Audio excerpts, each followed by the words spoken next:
بسم الله الرحمن الرحيم إنا فتحنا لك فتحا مبينا ليغفر لك الله ما تقدم من ذنبك وما تأخر ويتم نعمته عليك ويهديك صراطا مستقيما وينصرك الله نصرا عزيزا رب اشرح لي صدري ويسر لي أمري واحلل عقدة من لساني يفقهوا قولي الحمد لله رب العالمين والصلاة والسلام على سيد الأنبياء والمرسلين وعلى آله وصحبه أجمعين أما بعد। সকলকে স্বাগত জানানোর মাধ্যমে আজকের আলোচনা শুরু করছি। আপনারা যারা আজকের আলোচনায় অংশ নিয়েছেন, এক ঝলকে তার সংক্ষেপে সবাইকে জানিয়ে দিতে চাই। আমি সাধারণত উচ্চাকাঙ্ক্ষা নিয়ে শুরু করি যে নির্দিষ্ট একটি লক্ষ্যমাত্রায় আলোচনা শেষ করব, তবে সময় ফুরিয়ে যাওয়ায় কখনোই সে পর্যন্ত পৌঁছতে পারি না। কিন্তু আমি আশা করাটা অব্যাহত রাখবো ইনশাআল্লাহ। তো ধারাবাহিক এই আলোচনাটির উদ্দেশ্য হলো হজ মৌসুম সমাগত, আর অবশ্যই একজন মুসলিমের আধ্যাত্মিক বৎসরের দুইটি উপলক্ষের মধ্যে হজ অন্যতম। উপলক্ষ দুটি হলো রমজান মাস এবং হজ, যখন আমরা উল্লেখযোগ্য কিছু বিষয় উদযাপন করে থাকি। এই উভয় উপলক্ষ থেকে বেশ কিছু শিক্ষণীয় বিষয় রয়েছে, আর বিশেষভাবে হজের প্রসঙ্গ যখন আসে, আমরা হজের শিক্ষা এবং ঐতিহ্যকে ইব্রাহিম আলাইহিস সালামের সাথে যুক্ত করে থাকি। তিনি কাবা ঘর নির্মাণ করেছেন। এছাড়াও কুরবানি এবং অন্যান্য আনুষ্ঠানিকতাগুলো সরাসরি ইব্রাহিম আলাইহিস সালামের সাথে সম্পর্কযুক্ত। সেজন্যই হজের ঘটনাগুলোর সাথে সম্পর্কিত ইব্রাহিম আলাইহিস সালামের আদর্শ বিষয় খুতবা, আলোচনা এবং নসিহত অহরহ মুসলিমদের মাঝে দেখবেন। আমাদেরকে শুরু করতে হবে স্বয়ং রাসূল সাল্লাল্লাহু আলাইহি সাল্লামের জীবনী থেকে। আমি এই ধারাবাহিক আলোচনার নাম দিয়েছি হজের পথ পরিক্রমা, রাসূল সাল্লাল্লাহু আলাইহি সাল্লামের হজের পথ পরিক্রমা। কারণ আমাদেরকে বুঝতে হবে যে কিভাবে আমরা এখানে আসলাম, কিভাবে আমরা হজ পর্যন্ত এই অবস্থানে পৌঁছলাম। একটি দৃষ্টিকোণ থেকে আপনি এটাকে প্রধান লক্ষ্যগুলোর একটি মনে করতে পারেন, যদি এটা একমাত্র লক্ষ্য নাও হয়ে থাকে। রাসূল সাল্লাল্লাহু আলাইহি সাল্লামের জীবনের অন্যতম মিশন ছিল হজ প্রতিষ্ঠা করা, যার অর্থ আসলে স্বয়ং ইসলামকে প্রতিষ্ঠা করা। তো হজকে প্রকৃত অর্থে প্রতিষ্ঠিত হতে হলে কাবা ঘরে রক্ষিত মূর্তিগুলোর ধ্বংস অনিবার্য ছিল। হজের উদ্দেশ্যটি প্রতিষ্ঠিত হওয়ার জন্যই ইব্রাহিম আলাইহিস সালাম কাবা ঘর নির্মাণ করেছিলেন। আর আমাদের রাসূল সাল্লাল্লাহু আলাইহি সাল্লাম ছিলেন ইব্রাহিম আলাইহিস সালামের বংশধর। তিনি সেই দায়িত্ব সমাপ্ত করেছেন যা ইব্রাহিম আলাইহিস সালাম শুরু করেছিলেন হাজার হাজার বছর আগে, তাই না?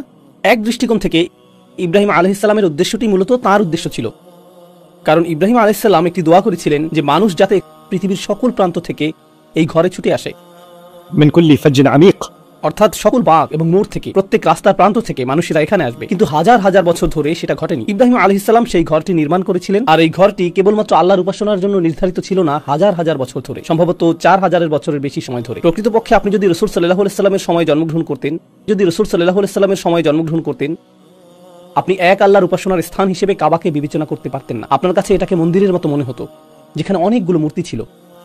এটি ছিল বহুধর্মীয় একটি মন্দির। এর অর্থ সেখানে বিভিন্ন ধর্মের সমাগম ঘটেছিল।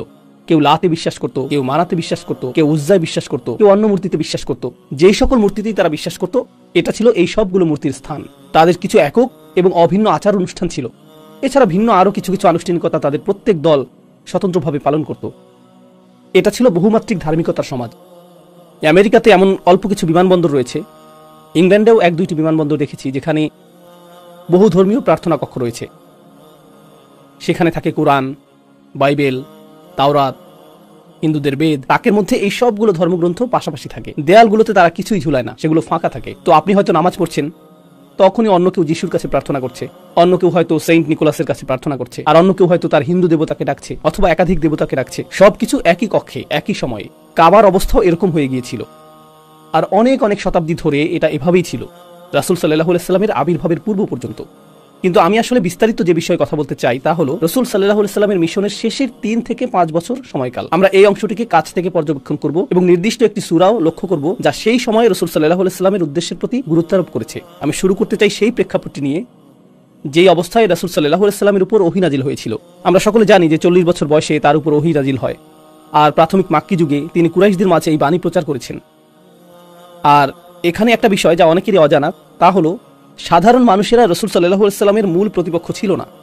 মধ্যবিত্ত এবং নিম্ন মধ্যবিত্ত শ্রেণী প্রতিপক্ষ ছিল না। রাসূল সাল্লাল্লাহু আলাইহি সাল্লামের প্রতিপক্ষ ছিল রাজনৈতিক শ্রেণী এবং উচ্চবিত্তের সামাজিক এবং অর্থনৈতিক শ্রেণী। সেই সময়কার বিলিয়নিয়ার, মাল্টিবিলিয়নিয়ার এবং রাজনীতিবিদরা ছিল রাসূল সাল্লাল্লাহু আলাইহি সাল্লামের মূল প্রতিপক্ষ। তো এমনকি মুসলিম হিসেবে ছোট থেকেই আপনি কিছু নাম শুনেছেন, যেমন আবু লাহাব, আবু জেহেল, উতবা ইবনে রাবিয়া। আপনারা এই নামগুলো আগেও শুনেছেন। তাদের প্রত্যেকেই হয়তো ধনী শ্রেণীর অন্তর্ভুক্ত, অথবা রাজনৈতিক শ্রেণীর অন্তর্ভুক্ত, অথবা উভয় শ্রেণী একসাথে ছিল। এখানে অর্থ এবং ক্ষমতার মধ্যকার সম্পর্ক নিয়ে সংক্ষেপে কিছু কথা বলা জরুরি, কারণ তাদের কেউ কেউ ছিল ক্ষমতাসীন এবং কারো কারো প্রচুর সম্পদ ছিল। আর এই দুটি বিষয়, অর্থ এবং ক্ষমতা, সর্বদাই একে অপরকে সঙ্গ দিয়েছে, যদিও তারা সর্বদা একই হাতে থাকে না। কিছু কিছু ক্ষেত্রে তারা একই হাতে কুক্ষিগত থাকে। রাসূল সাল্লাল্লাহু আলাইহি ওয়াসাল্লাম যখন তার বাণীটি লা ইলাহা ইল্লাল্লাহ প্রথম ঘোষণা করলেন, এটা ছিল বড় একটা ধর্মীয় সমস্যা। প্রথমত, কারণ আপনি যদি বলেন যে সৃষ্টিকর্তা মাত্র একজন, কাবা ঘরের মধ্যে অবস্থিত তাদের বিচিত্র রকমের সব ধর্মগুলো, এগুলো সবগুলোই বাতিল হয়ে যাবে। এগুলো কোনোটাই একত্ববাদের ধারণার সাথে একত্রে অবস্থান করতে পারে না। এই ধর্মগুলোর প্রত্যেকটি এই জাতীয় অন্য ধর্মগুলোর সাথে একত্রে অবস্থান করতে পারে। তোমার যা ইচ্ছা বিশ্বাস করতে পারো, তোমার যা ইচ্ছা বিশ্বাস করতে পারো, তোমার মূর্তিটা এখানে রাখতে পারো, তোমারটাও এখানে রাখতে পারো। কিন্তু রাসূল সাল্লাল্লাহু আলাইহি ওয়াসাল্লাম এমন কিছু নিয়ে আসলেন যা মূর্তিকেই স্বীকার করে না। এটা সৃষ্টিকর্তার বিষয়ে কোনো ছাড় দেয় না। সৃষ্টিকর্তা শুধুমাত্র একজন, আর তিনি প্রথম থেকেই দাবি করেছেন যে এই ঘরটি কখনোই মন্দিরে পরিণত হওয়ার কথা ছিল না। এটা নির্মাণ করেছিলেন ইব্রাহিম আলাইহিস সালাম একমাত্র সৃষ্টিকর্তার উপাসনার জন্য। তোমরা মূলত এই মসজিদের পবিত্রতা নষ্ট করেছো। তো এখানে একটি বড় ধর্মীয় সমস্যা দেখা দিল। এছাড়া রাজনৈতিক একটা সমস্যাও ছিল। রাজনৈতিক সমস্যাটা হলো, ইসলাম এসে এরকম কথা বলছে যে আমরা সকলে আদম আলাইহিস সালামের সন্তান, আর আদম আলাইহিস সালামের সকল সন্তানই সম্মানিত। আমরা যদি সকলেই আদম আলাইহিস সালামের সন্তান হই, এর অর্থ আক্ষরিকভাবেই আমরা সকলে জন্মগতভাবে সমান। যদিও আমরা জন্মগতভাবে বিভিন্ন স্থানের, আপনি এই গোত্রের হতে পারেন, সেই গোত্রের হতে পারেন, আপনার গোত্রের কোন জিনিসটা নিয়ে আপনি গর্ব করেন, আপনার পূর্বপুরুষের পরিচয়, কিন্তু তার বাবাকে ছিল। আপনি যদি এভাবে যেতে থাকেন, সকল মানুষের পিতাকে আদম আলাইহিস সালাম, যার অর্থ আমরা সকলেই মানবতার গোত্রের সদস্য, আমরা সকলেই সমান। বুঝতে পারছেন? তো গোত্রীয় শ্রেষ্ঠত্ব সাংঘাতিক এক সমস্যা হয়ে দাঁড়িয়েছিল। যদি সকল মানুষ সমান হয়, আপনি কোন গোত্রের সেই বিবেচনায় শ্রেষ্ঠত্বের দাবি করতে পারেন না। সকলের মৌলিক অধিকারগুলো সমান।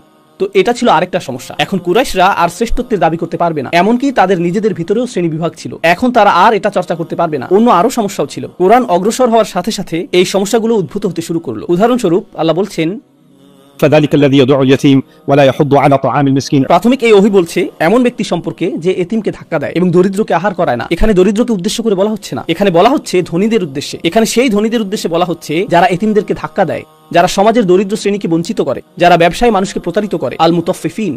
কোরআন অর্থনৈতিক দুর্নীতির সমালোচনা করেছে, যা দরিদ্রদের দ্বারা করা সম্ভব না। দরিদ্রদের কাছে তো দুর্নীতিগ্রস্ত হওয়ার জন্য যথেষ্ট সম্পদই থাকে না। কোরআন সমাজের অত্যাধিক ধনী শ্রেণীর সমালোচনা করেছে। কোরআন আসলো এবং এটা এই সবগুলোকেই ছিন্ন ভিন্ন করা শুরু করলো। এমন কিছু বিষয় রয়েছে যা ঐতিহাসিক প্রেক্ষাপট থেকে আপনাকে উপলব্ধি করতে হবে, আর তা হলো কুরাইশরা কিছুদিন আগেই আমুল ফিল নামক একটি ঘটনা প্রত্যক্ষ করেছে। হস্তি বাহিনীর বিখ্যাত সেই ঘটনাটি। এর কারণ মক্কা নগরী আব্রাহার জন্য সমস্যার কারণ হয়ে দাঁড়ালো। ইয়েমেন থেকে আব্রাহা কেন মক্কা নগরীতে সমস্যা দেখতে পেল? কারণ কাবা ছিল একটি ধর্মীয় কেন্দ্র। তো অত্র এলাকার সকল গোত্র যখন তাদের ধর্মীয় শ্রদ্ধা প্রদর্শন করতে চাইতো, তখন তারা কোথায় যেত? তারা কাবা ঘরে যেত। আর এই কারণেই কাবা ধর্মীয় পর্যটনেরও কেন্দ্রবিন্দুতে পরিণত হয়েছিল। এটাকে ধর্মীয় পর্যটন হিসেবেই উল্লেখ করলাম। তো প্রচুর মানুষ সেখানে আসতো, অবস্থান করত, উপাসনা করত। এর ফলে মক্কার আপ্যায়ন শিল্প, হোটেল শিল্প এগুলো সমৃদ্ধ হচ্ছিল। মক্কাবাসী বেশ ভালো অর্থ উপার্জন করছিল চারপাশ থেকে মানুষ আসার কারণে। আর আব্রাহা কাউকে তার শহরে আনতে পারছে না, কারণ কাবা ছিল ধর্মীয় কেন্দ্র। আর এখানে আরেকটা কারণ ছিল, আর তা হলো যেহেতু এটা ছিল ধর্মীয় কেন্দ্র, সকল বাণিজ্য কাফেলা কাবার পথ ধরে মক্কা হয়েই চলাচল করত। তো তারা ইয়েমেনে কেনাবেচা করত, এরপর মক্কা হয়েই চলাচল করত। যে পণ্য তারা ইয়েমেনে ক্রয় করত, সেগুলো সিরিয়ায় বিক্রি করত। তারপর তারা সিরিয়া থেকে আবার ক্রয় করত। প্রসঙ্গক্রমে সিরিয়া আবার ইউরোপের সাথে সম্পর্কযুক্ত ছিল, সেখানে ইউরোপীয় পণ্য পাওয়া যেত। তারা এই পণ্য কিনত, মক্কার রাস্তা ধরে ইয়েমেনে যেত এবং ইয়েমেন থেকে শুরু করে গোটা আফ্রিকায় সেই পণ্য বিক্রি করত। তো আফ্রিকা ইউরোপের বাণিজ্য এই পথেই পরিচালিত হতো, যার কেন্দ্র ছিল মক্কা। আর এর পেছনে একমাত্র কারণ ছিল এটা যে সকল মূর্তিগুলো সেখানে ছিল, এটাই একমাত্র কারণ। তো যখন ইসলাম আসলো, কোরআন আসলো এবং রাসূল সাল্লাল্লাহু আলাইহি ওয়াসাল্লাম বললেন আল্লাহ ছাড়া উপাসনার যোগ্য আর কোনো সৃষ্টিকর্তা নেই, এটা শুধু ধর্মীয় সমস্যাই ছিল না, অর্থনৈতিকভাবেও এটা ছিল সমস্যাজনক। আবার রাজনৈতিকভাবেও এটা সমস্যাজনক ছিল, কারণ আমরা যদি সকল মূর্তিগুলো ধ্বংস করে দেই, এই অঞ্চলের সকল গোত্রগুলো আমাদের শত্রুতে পরিণত হবে। তারা সকলে আমাদের ঘৃণা করবে, কারণ আমরা তাদের মূর্তিগুলোকে আক্রমণ করেছি। তখন আমরা আমাদের চিরাচরিত বাণিজ্য পথে আর চলাচল করতে পারবো না, সেটা আর পারবো না। তখন আমাদের অর্থনীতির এই রাজপথটি বিলীন হয়ে যাবে, কেউ আর এই ঘরে আসবে না। ফলে পর্যটনের অর্থ আসাও বন্ধ হয়ে যাবে, আমরা তো রাতারাতি দেউলিয়া হয়ে যাব, আর মানুষও আমাদের হত্যা করবে। এই জন্য তাদেরকে এটা রক্ষা করতে হবে। এখন আব্রাহা তার নিজের কেন্দ্রের দ্বারা কাবাকে প্রতিস্থাপন করতে চেয়েছিল। আমরা জানি হস্তি বাহিনীর সাথে কি ঘটেছিল এবং সেই অঞ্চলটির মাঝে এর কি প্রভাব পড়েছিল। আরবের সকল গোত্রের মাঝে এই বিশ্বাস তৈরি হলো যে কুরাইশরা অনুগ্রহপ্রাপ্ত মানুষ, কুরাইশরা পবিত্র মানুষ এবং কাবা ঘরটি পবিত্র। অর্থাৎ কুরাইশরা হলো কাবার যথাযোগ্য তত্ত্বাবধায়ক, আর সেজন্যই তাদেরকে ক্ষমতায় রাখতে হবে। তাদের এই ক্ষমতা বরং আরো বেশি বৈধতা পেয়ে গেল হস্তি বাহিনীর এই অলৌকিক ঘটনার মাধ্যমে। এমনকি হস্তি বাহিনীও এই লোকদের কিছু করতে পারেনি। অতএব আমাদেরকেও সতর্ক হতে হবে। তো সকলেই কুরাইশদেরকে তাদের মতো ছেড়ে দিয়েছিল রাসূল সাল্লাল্লাহু আলাইহি ওয়াসাল্লামের আবির্ভাবের সময় পর্যন্ত।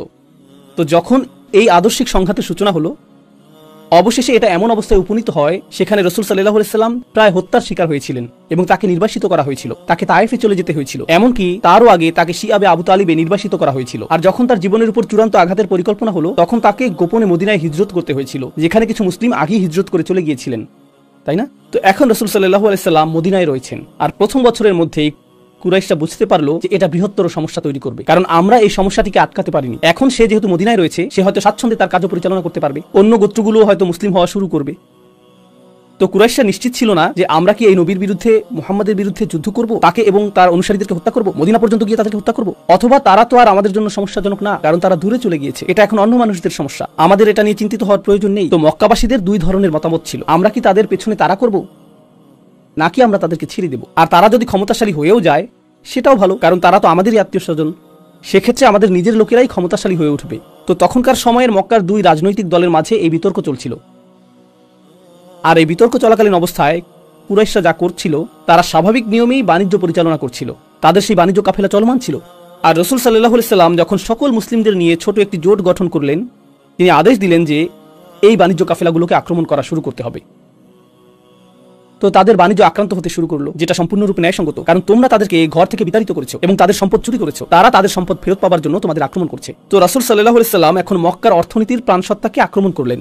এখনকার সময়ে এটা অনেকটা গ্যাস পাইপলাইন অথবা তেল পাইপলাইন অথবা নৌ বাণিজ্য পথ দখলে নেওয়ার মতো। কেউ নৌ বাণিজ্য পথ বন্ধ করে কিছু জাহাজ আটকে দিল অথবা গ্যাস পাইপলাইন বন্ধ করে দিল, এরপর কি ঘটে? F-16 যুদ্ধ বিমান উড়িয়ে দেওয়া হয়, ড্রোন হামলা শুরু হয়, তাই না?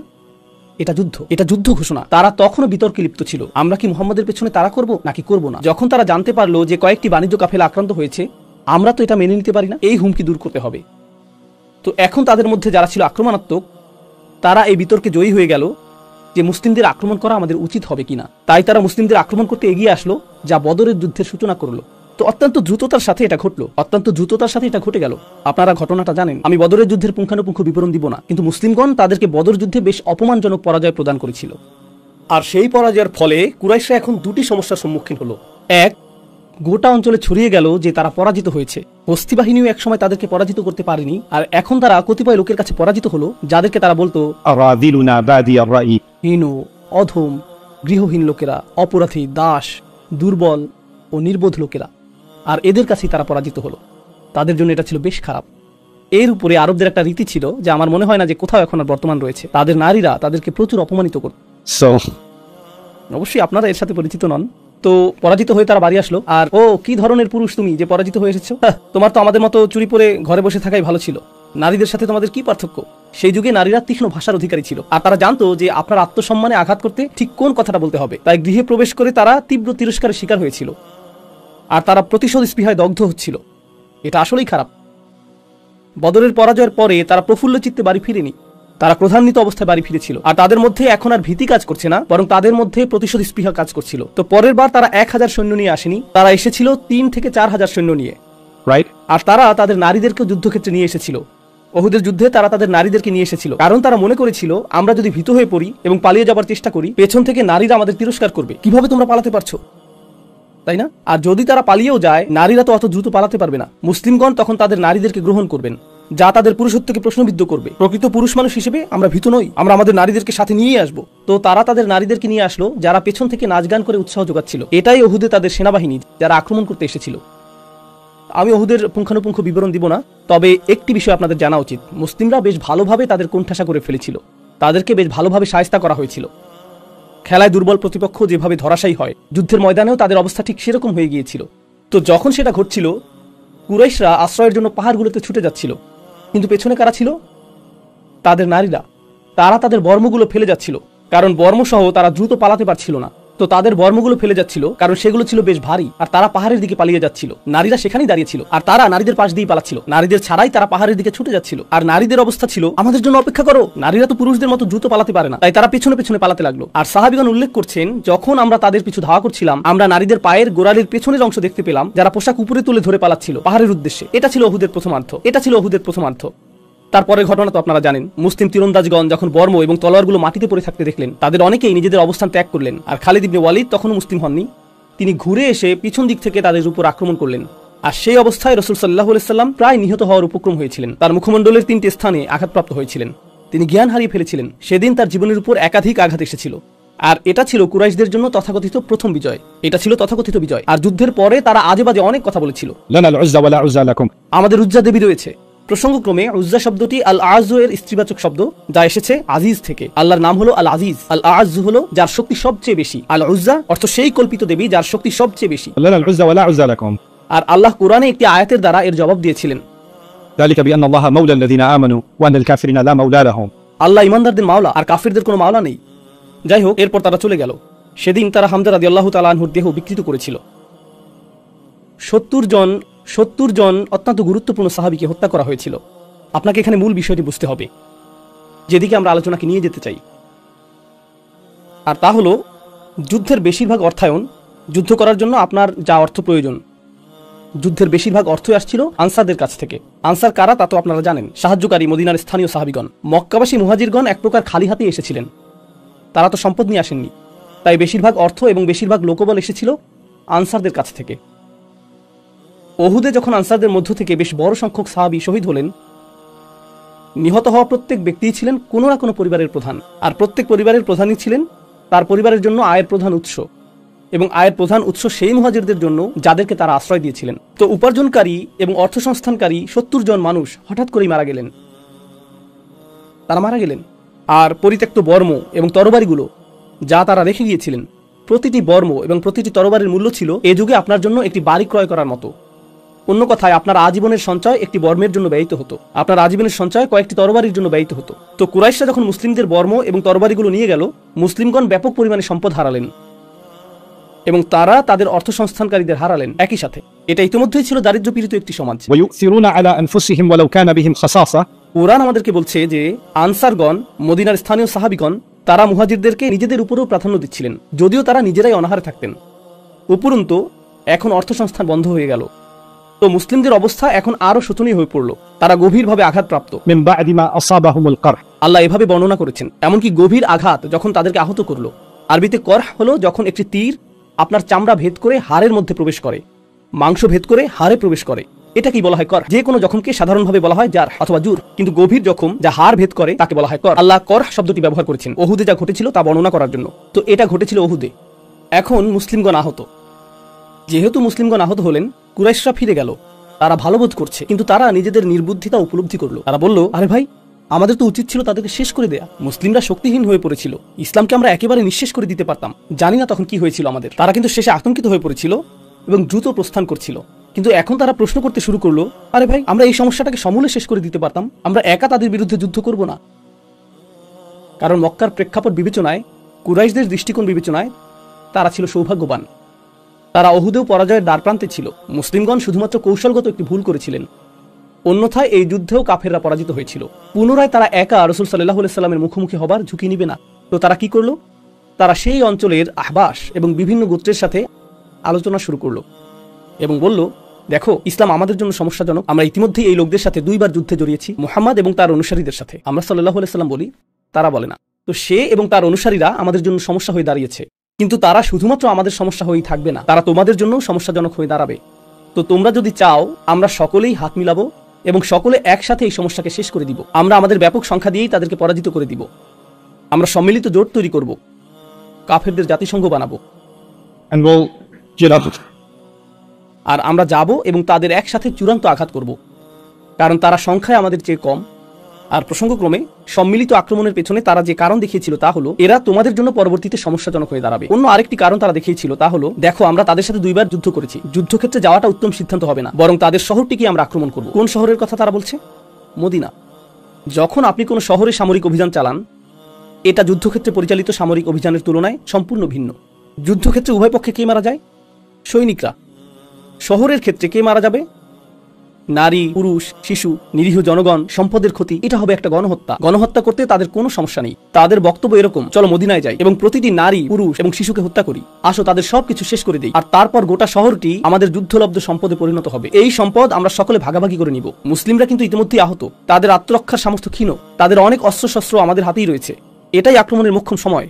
আর আশেপাশের অনেক গোত্র মনে করলো, এটা তো অর্থের সহজ সংস্থান। হ্যাঁ, আমিও আছি, আমরা এর পক্ষে মত দিচ্ছি, আমরাও কিছু সৈন্য প্রেরণ করব।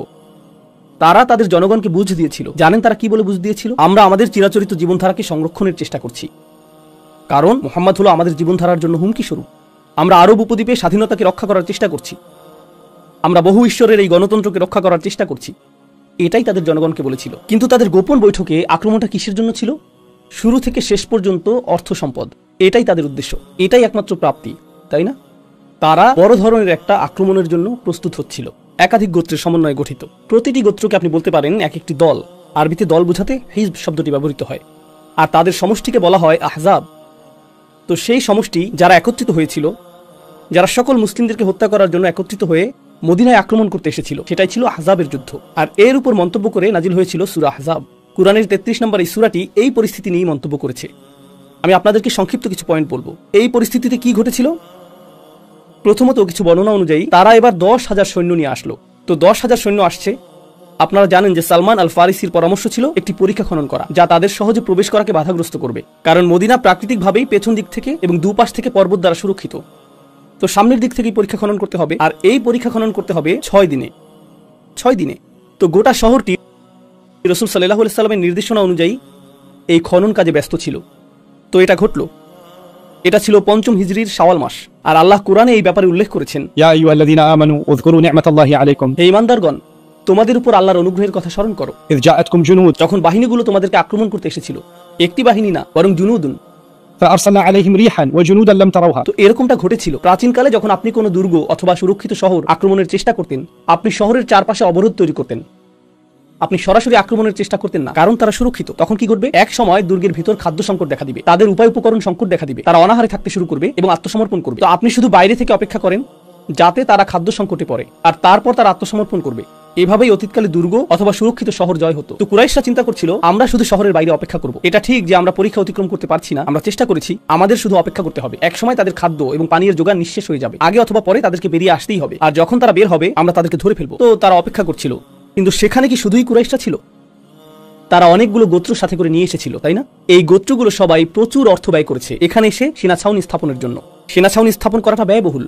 তাঁবু খাটানো, পশুদের খাবারের সংস্থান, সৈন্যদের খাবারের ব্যবস্থা, সবকিছুর নিরাপত্তা রক্ষা, খাবার রান্না করা, অসুস্থ সৈনিকদের জন্য জরুরি হসপিটালের ব্যবস্থা করা, তাদের অস্থায়ীভাবে গোটা একটা শহর স্থাপন করতে হয়, আর তাদেরকে সেখানে অবস্থান করতে হয় সপ্তাহের পর সপ্তাহ। মুসলিমগণ যখন মদিনাতে অবরুদ্ধ হয়েছিলেন, তখন আল্লাহ কি করলেন? আল্লাহ কোরআনে বলেছেন, ফাআরসালনা আলাইহিম রিহান, আমরা তাদের বিরুদ্ধে একটি বাতাস প্রেরণ করলাম। তো মরুভূমিতে যখন বালি ঝড় আসে, তখন মানুষের চোখে বালি প্রবেশ করে, মানুষের মুখে বালি প্রবেশ করে, এটা পশুদের চোখে প্রবেশ করে। এই বাতাস সেই চুলাগুলোকে উল্টে দেয় যেখানে খাবার রান্না হচ্ছিল। এরপর তাঁবুতে আগুন ধরে যায়, ঘোড়াগুলো দৌড়ে চলে যায়, আর উটগুলো ছুটাছুটি করতে থাকে। তারা এটা নিয়ন্ত্রণ করতে পারে না, এটা নিয়ন্ত্রণের বাইরে চলে যায়। অবস্থা এমন হয় যে কোনো কোনো গোত্র হাল ছেড়ে দিতে থাকে। আমরা ভেবেছিলাম এটা অর্থ সংস্থানের সহজ উপায়, কিন্তু এখন আমাদের মনে হচ্ছে ফিরে যাওয়াটাই উত্তম। তাদের কেউ কেউ চলে যেতে শুরু করলো, আর এক পর্যায়ে কুরাইশরা দেখলো এভাবে এটা আর চলবে না। তো তারাও মক্কায় ফিরে গেল। যুদ্ধ আসলে সংঘটিত হয়নি, তাদের সমগ্র প্রচারণাটি ব্যর্থ হয়ে গেল। প্রচারণাটির উদ্দেশ্য ছিল গণহত্যা, কারণ তারা শহরের ভিতরে প্রবেশ করবে এবং সেনা অভিযান পরিচালনা করবে। কিন্তু সেই প্রচারণাটি ব্যর্থ হলো এবং তারা ফিরে গেল। এখন ফলশ্রুতিতে যা ঘটলো, কুরাইশদের ভাবমূর্তি চরমভাবে ক্ষুণ্ণ হলো, কারণ এখন তারা শুধুমাত্র মুসলিমদের কাছে 3 বার পরাজিতই হয়নি, বরং তারা অন্য গোত্রগুলোরও প্রচুর অর্থ বিনষ্ট করেছে। তোমাদের কথা সেখানে যেতে সম্মত হয়েছিলাম, কারণ এটা হবে অর্থ উপার্জনের সহজ পন্থা। সহজ পন্থা। আমরা মরুভূমিতে গিয়ে অবস্থান করলাম, কয়েক সপ্তাহ ধরে নিজেদেরকে কাবাবে পরিণত করলাম, আর এরপর ফিরে আসলাম। তোমরা আমাদের এতগুলো অর্থ নষ্ট করেছো। তোমাদের যদি আবারও কোনো অনুরোধ থাকে, তখন অন্য কারোর সাথে কথা বলবে, আমরা আর কথা বলতে চাই না। এখন তারা বিশ্বাসযোগ্যতা হারালো, তারা আস্থা হারালো এমন মানুষদের কাছে যারা তাদেরকে ক্ষমতাধর এবং সম্মানিত কুরাইশ হিসেবে বিবেচনা করত। তো এটা ছিল সেই অঞ্চলে কুরাইশদের রাজনৈতিক কেন্দ্রবিন্দুতেই তাদের চরম অধঃপতন। রাজনৈতিক কেন্দ্রবিন্দুতেই তাদের চরম অধঃপতন। এখন এই সব কিছু বলার পরে আমাদেরকে পরবর্তী ধাপে যেতে হবে, আর মূলত এটাই আপনাদের সাথে আমি আলোচনা করতে চেয়েছি। এতক্ষণ আমি যা বললাম তা ছিল ইতিহাসের গুরুত্বপূর্ণ এই ঘটনাগুলো উল্লেখের মাধ্যমে প্রেক্ষাপট তৈরি করা, যেটা সূরা ফাথ অধ্যয়নের জন্য পথ উন্মোচিত করবে ইনশাআল্লাহ। সূরা ফাথের কিছু অংশ আমরা পরবর্তী পর্বে আলোচনা করব ইনশাআল্লাহ। খন্দকের যুদ্ধের 1 বছর এবং কয়েক মাস পরে রাসূল সাল্লাল্লাহু আলাইহি সাল্লাম একটি স্বপ্ন দেখলেন, আর তিনি স্বপ্নে দেখলেন যে তিনি উমরা করছেন এবং এই উদ্দেশ্যে তিনি মাথা মুন্ডন করছেন। তো তিনি এই স্বপ্নের কথা সাহাবীদেরকে বললেন। এটা বললেন যে আমি এই স্বপ্নটা দেখেছি, আমরা উমরা করতে যাব, আর সমস্যা হলো আপনাকে উমরা করতে মক্কায় যেতে হবে। আর মক্কার অধিবাসীরা 1 বছরের কিছু বেশি সময় আগে, প্রায় 14-15 মাস আগে, তারা আপনার দোরগোড়ায় এসেছিল আপনার শহরের প্রত্যেক নারী, পুরুষ এবং শিশুর রক্ত ঝরানোর প্রতিজ্ঞা নিয়ে। তারা গণহত্যার জন্য উন্মাদ হয়ে গিয়েছিল। আর এখন আপনি একটি স্বপ্ন দেখলেন যে আপনি সেখানে যাবেন এবং উমরা সম্পন্ন করবেন। আরবদের জন্য কোমরে তরবারি রাখা ছিল পোশাক পরিধানের মতো। তরবারি ছাড়া তারা নিজেদেরকে উলঙ্গ মনে করত, তারা এটাকে অস্ত্র হিসেবেই বিবেচনা করতো না। তো রাসূল সাল্লাল্লাহু আলাইহি ওয়াসাল্লাম এই স্বপ্নটি দেখলেন, সাহাবীগণও যাত্রার জন্য প্রস্তুত, কারণ রাসূল যদি কোনো স্বপ্ন দেখেন এটাও ওহীরই অংশ, এটা ওহী। তো তারা সকলে সম্মত হলেন। এখন মুনাফিকরা যারা মদিনারই অধিবাসী, তারা এই স্বপ্নের কথা শুনে খুশি হয়ে গেল। তারা স্বপ্নের কথা শুনে অত্যন্ত খুশি হয়ে গেল, কারণ তারা ভাবছিল, ও মক্কাবাসী তোমাদের হত্যা করতে এখানে এসেছিল, কিন্তু তারা তা করতে পারেনি, এখন তোমরা নিহত হওয়ার জন্য নিজেরাই সেখানে যাচ্ছ। এটা অসাধারণ, কারণ তারা মনে করত মদিনায় ইসলাম তাদের জন্যও সমস্যা। তারা মনে করত ইসলাম মদিনায় আসার আগেই তাদের জীবন ভালো ছিল। তো রাসূল সাল্লাল্লাহু আলাইহি ওয়াসাল্লামকে যদি হত্যা করা হয়, মুনাফিকরা এতে খুবই খুশি হবে। তো তারা আসলেই খুশি হলো যখন রাসূল সাল্লাল্লাহু আলাইহি ওয়াসাল্লাম বললেন তারা উমরা করতে যাবেন। তারা বলল, হ্যাঁ, হজ বরকতময় হোক, আপনাদের জন্য দোয়া করছি। আর সূরা ফাতহে আমরা এই বিষয়ে মন্তব্য দেখতে পাবো, আল্লাহ আসলে আলোচনা করবেন তাদের এই খুশি হওয়ার ব্যাপারে। যাই হোক, এটা বোঝা যায় যে সংখ্যাগরিষ্ঠ মানুষ 1400 মানুষের প্রায় সবাই ছিলেন প্রকৃত ঈমানদার, একজন ব্যক্তি ছাড়া। আমরা সেই একজনের ঘটনা পরে আলোচনা করব। এখন তারা সকলে রওনা দেওয়ার সিদ্ধান্ত নিলেন। তো তারা মিকাতুল মদিনা জুল হুলাইফাতে গিয়ে পৌঁছলেন, যেখানে রাসূল সাল্লাল্লাহু আলাইহি ওয়াসাল্লাম পশুগুলোকে জড়ো করলেন। এখন এই পশুগুলোকে হজের জন্য বিশেষভাবে চিহ্নিত করা হলো। এখন বিষয়টা আনুষ্ঠানিকভাবে জানা গেল। প্রসঙ্গক্রমে কুরাইশরা 3 বার যুদ্ধে গিয়েছে, কিন্তু যুদ্ধ শুধুমাত্র লড়াই এবং সংঘাতই না, গোয়েন্দা তথ্য সংগ্রহ যুদ্ধের গুরুত্বপূর্ণ অংশ। আপনি যদি 1400 মানুষকে চালিত করেন, আপনি এতগুলো পশু প্রস্তুত করেছেন, এরপর আপনি মদিনা ত্যাগ করছেন, এটা কুরাইশদের জন্য কি বার্তা দিবে? এটা বার্তা দিবে যে তারা আসছে এবং তারা আমাদের দিকে আসছে। তো কুরাইশরা নিশ্চিত করতে চাইলো যে মুসলিমরা যাতে মক্কায় পৌঁছতেই না পারে। তারা এটা নিশ্চিত করতে চাইলো যাতে মুসলিমরা মক্কায় পৌঁছতে না পারে। এটা কেন গুরুত্বপূর্ণ? এটা গুরুত্বপূর্ণ কারণ মুসলিমরা যদি মক্কায় পৌঁছতে পারে, মক্কা হলো পবিত্র ভূমি, শুধুমাত্র ইসলামী মানদণ্ডেই না, বরং কুরাইশদের মানদণ্ডেও। কুরাইশদের জন্য মক্কায় একে অপরকে হত্যা করা বৈধ ছিল না। আর এটা কুরাইশদের মর্যাদা প্রদানকারী বিষয়গুলোর একটি, যেই সেখানে প্রবেশ করবে সে নিরাপদ। তো মুসলিমগণ যদি মক্কার সীমানার মধ্যে প্রবেশ করে, তাহলে তারা তাদেরকে হত্যা করতে পারবে না। তো মুসলিমদেরকে হত্যা করার একমাত্র সুযোগ ছিল যখন তারা পথে থাকবেন, যখন তারা মক্কার পথে ভ্রমণরত থাকবেন, এখনই তাদের ধরতে হবে। তো তারা জানলো কখন মুসলিমরা আসছে। রাসূল সাল্লাল্লাহু আলাইহি ওয়াসাল্লাম মুসাব বিন সুফিয়ান আল খুজাইকে গুপ্তচর হিসেবে পাঠালেন। আমাদের দিক থেকেও একজনকে পাঠানো হলো কুরাইশরা কি করছে তা গোপনে দেখে আসার জন্য। আর তিনি ফিরে আসলেন এবং বললেন যে তারা আসলে যুদ্ধের প্রস্তুতি নিচ্ছে। তো তারপরেও রাসূল সাল্লাল্লাহু আলাইহি ওয়াসাল্লাম সরাসরি মক্কার পথেই রওনা দিলেন। তিনি উসফান নামক স্থানে পৌঁছলেন, যেটা ছিল যাত্রা বিরতির স্থান। তিনি সেখানে পৌঁছলেন, আর মুসলিম গুপ্তচর যিনি গোয়েন্দা তথ্য সংগ্রহ করছিলেন, তিনি তড়িঘড়ি ফিরে আসলেন। তিনি বললেন, কুরাইশরা সম্ভাব্য সকলকেই জড়ো করেছে, তারা প্রস্তুত। অর্থাৎ তারা আশেপাশের এলাকা থেকে এমন কিছু গোত্র জড়ো করেছে যারা গুপ্ত হত্যার জন্য বিখ্যাত। বেশ কিছু সহিংস গোত্র তারা জোগাড় করেছে। সম্ভাব্য সকল দুর্বৃত্তদের জড়ো করার সর্বোচ্চ চেষ্টা তারা করেছে। তারা আপনার সাথে যুদ্ধ করবে, তারা আপনাকে কাবা ঘরে প্রবেশ করতে বাধা দিবে, তারা সকল উপায়ে আপনাকে প্রতিহত করবে, তারা দৃঢ় প্রতিজ্ঞ। ঠিক আছে, এই পরিস্থিতিতে রাসূল সাল্লাল্লাহু আলাইহি ওয়াসাল্লাম বললেন, তো রাসূল সাল্লাল্লাহু আলাইহি ওয়াসাল্লাম সেই 1400 মুসলিমকে জড়ো করলেন। এখন তারা তো যুদ্ধের জন্য আসেননি, তারা নিজ গৃহ ত্যাগ করেছিলেন, কারণ রাসূল সাল্লাল্লাহু আলাইহি ওয়াসাল্লাম একটি স্বপ্ন দেখেছিলেন যে তারা উমরা করবেন। তো রাসূল সাল্লাল্লাহু আলাইহি ওয়াসাল্লাম সমবেত সাহাবীদের উদ্দেশ্যে কথা বলছেন, আর তিনি বললেন, কুরাইশদের এমন কি সমস্যা হয়েছে? মনে হচ্ছে যেন যুদ্ধ তাদেরকে গিলে ফেলেছে। কেন তারা আমাকে বাকি আরবদের মাঝে ছেড়ে দিচ্ছে না? আমি তো এখন আর তাদের চেহারার সামনেও নেই, আমি তো এখন আর তাদেরকে বিরক্তও করছি না। কেন তারা আমার সাথে বিরোধ করতে চাইছে?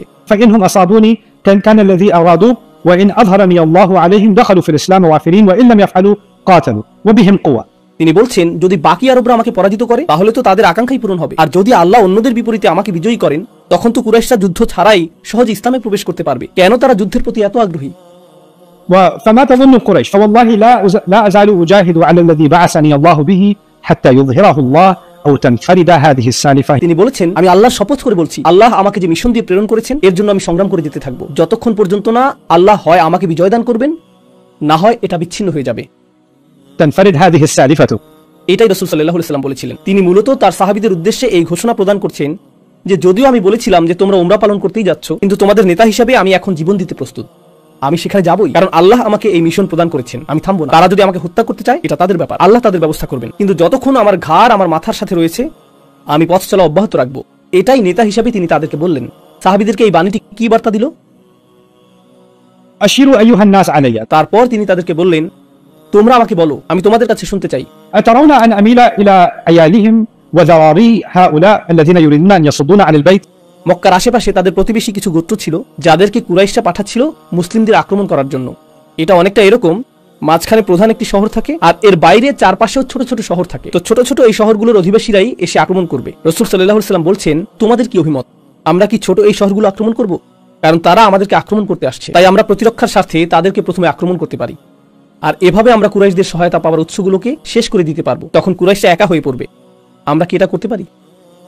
فإن يأتونا كان الله عز وجل قد قطع عينا من المشركين. কারণ চারপাশের এই গোত্রগুলো যদি এর আগে আমাদেরকে আক্রমণও করে, তবুও আমরা তাদেরকে পরাজিত করতে পারবো। সকল অবস্থাতেই আল্লাহ মুশরিকদের এক চোখে বন্ধ করে রেখেছেন। সাধারণত তারা যতটা সহায়তা পায় ততটা তারা পাবে না। وإلا تركناهم محروبين. তো রাসূল সাল্লাল্লাহু আলাইহি ওয়াসাল্লাম মূলত উপস্থিত সাহাবীদের পরীক্ষা করছেন এবং বলছেন, আমাদের কি এখন যুদ্ধ করা উচিত? তোমাদের অভিমত কি? আমার মনে হয় কুরাইশদের আশেপাশের এই গোত্রগুলোকে, এই পথের কাঁটাগুলোকে আমরা শায়েস্তা করতে পারি। তো আমরা এই কাঁটাগুলো সরিয়ে ফেলবো, এরপর পথ আমাদের জন্য পরিষ্কার। তোমাদের অভিমত কি? আবু বকর সিদ্দিক কথা বললেন।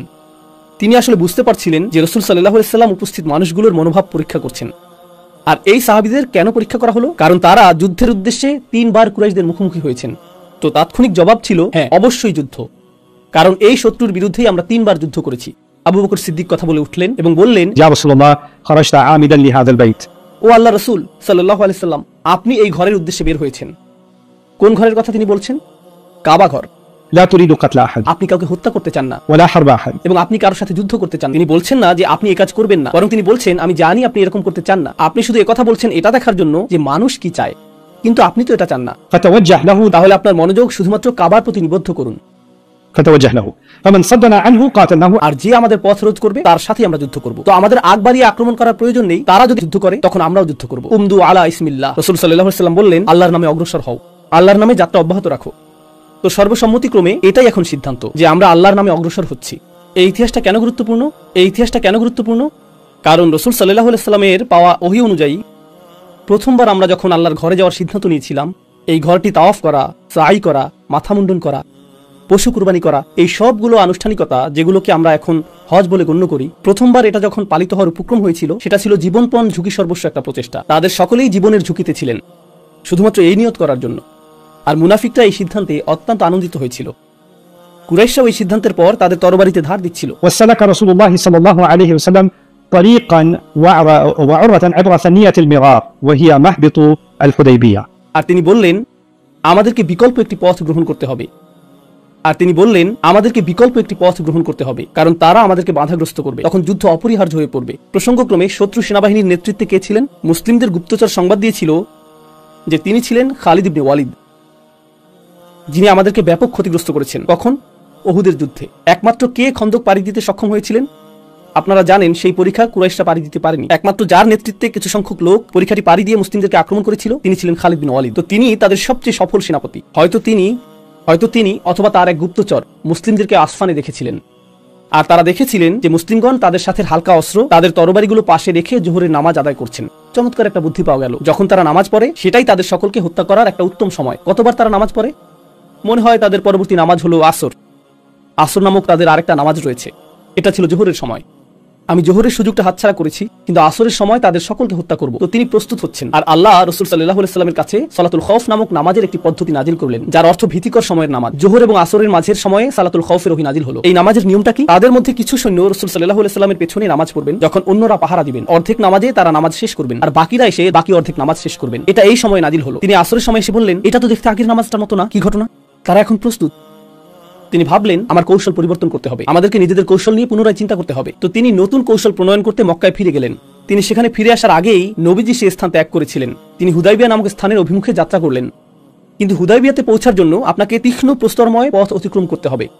এখানে উভয় পাশে এই ধরনের বড় পাথর ছিল। 1400 মানুষ তাদের বহনকারী পশুগুলোকে সাথে নিয়ে এই পথে যেতে পারবেন না, কিন্তু তারা জানতেন যে এটাই একমাত্র পথ যার মাধ্যমে তারা কমপক্ষে হুদাইবিয়াতে পৌঁছতে পারবেন। হুদাইবিয়া হলো নিরাপদ এলাকার ঠিক সীমান্তে অবস্থিত। নিরাপদ এলাকার অর্থ আপনি হারাম এলাকার ভিতরে প্রবেশ করবেন, তখন কেউ আপনাকে আক্রমণ করবে না। তো তারা হুদাইবিয়াতে পৌঁছলেন, যেখানে সাধারণত তাদের যাওয়ার কথা না, কিন্তু মক্কাগামী প্রধান সড়কটি এড়িয়ে যাওয়ার জন্য তারা এই পথটি গ্রহণ করলেন।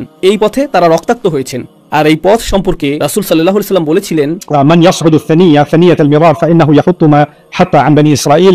অর্থাৎ যে উপত্যকায় উঠবে এবং মিরার পাহাড়ের এই সরু পথ অতিক্রম করবে, এই 1400 মানুষ এবং তাদের পশুগুলোর মধ্যে যারাই এই পথ অতিক্রম করবে, তারা সেই অবস্থার মধ্য দিয়ে যাবে যেমনটা বনী ইসরাইল গিয়েছিল, যখন আল্লাহ তাদেরকে বলেছিলেন, ادخلوا الباب سجدا. শহরের দরজা দিয়ে প্রবেশ করো, এটা তোমাদের জন্য পরীক্ষা। ঠিক যেমন বনী ইসরাইলকে পরীক্ষা করা হয়েছিল একটি শহরে প্রবেশ করার সময়।